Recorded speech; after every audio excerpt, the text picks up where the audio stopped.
Damian Priest is interviewed by Kevin Patrick, who asks about the side of you we have never seen that came out last week. Damian Priest says, that side of me has always been there, but I keep it at bay. And he had no issues with T-Bar until he threw an office chair at him. That's going to do it. So tonight it's no DQ, and T-Bar is going to have the chance to get acquainted with the Damian in me. The Damian in me. Look out, kids. The Damian's coming out. Oh, boy. Yeah. So, judging by his new music and new Titantron, they are taking the name Damian Priest exceptionally literally, where he's working a new Jekyll and Hyde gimmick, it seems, where the dark side is Damian and the light side is Priest. The priest. Yeah. Okay. The religious man. Well, at least they got it right. That is consistent with biblical precedent.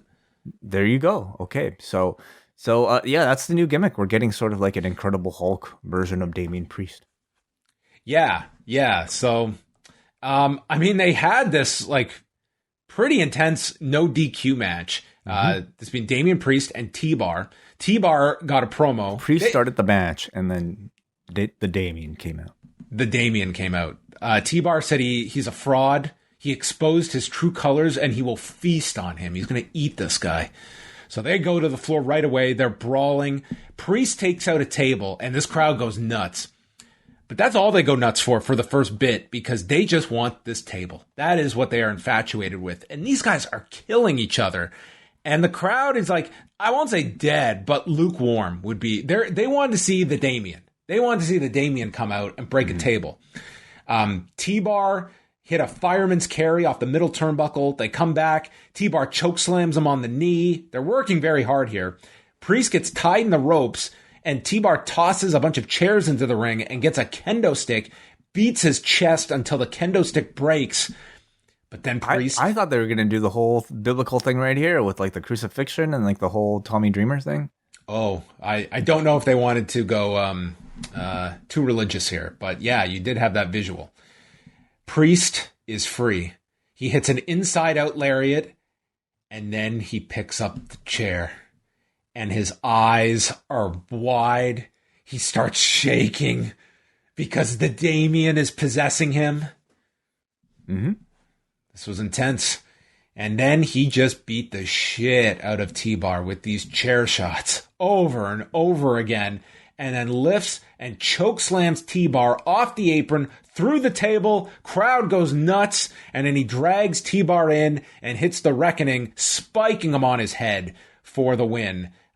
Damian Priest gets the victory. These two worked really hard. I mean, it was, T-Bar, like probably his best, like showing that he's had on the main roster, and the style of match that best suits both of these guys. Just like hard hitting, like video game brawling. And that's what they excelled at here. I wish the crowd was a bit more into it, but they did get into the big table stuff at the end. Yeah, I came into this match not thinking much of it. And I don't know how I can think much of a T-Bar match anymore. Like the name itself and then the goofy promo that preceded this just completely takes any seriousness out of it. But then these two had this match, and it takes a lot for me to overcome the T-Bar gimmick, but they absolutely managed to do that. This felt like a Donovan Dijak match instead of a T-Bar match. I agree with you. I think it was his best main roster match. He could actually showcase his strengths, and they went all out here with some of the spots. That the duality gimmick is kind of corny, like for Priest, but corny works for this. It's crowd. Also the kind of thing that it does tend to work in this kind of setting. Like it gives the audience the opening to like his Hulk up spot.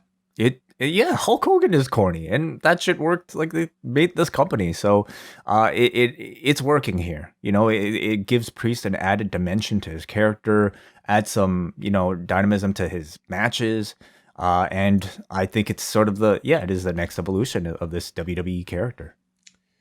But it also looks to be this was exit stage left for T-Bar, and in comes Apollo Crews and Commander Aziz.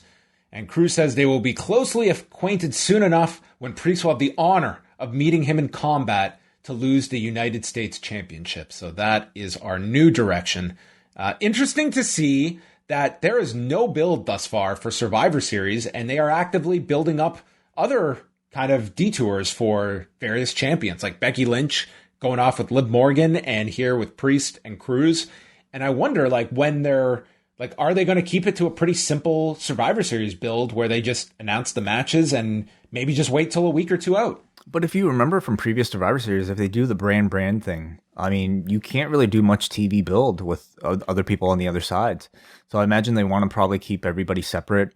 So they're going to, they have to establish the fact that they just did a, what do you call them, draft, and that you've just established new rosters. So maybe a few weeks of this, and then 2 weeks out, perhaps, you announce the interbrand matches.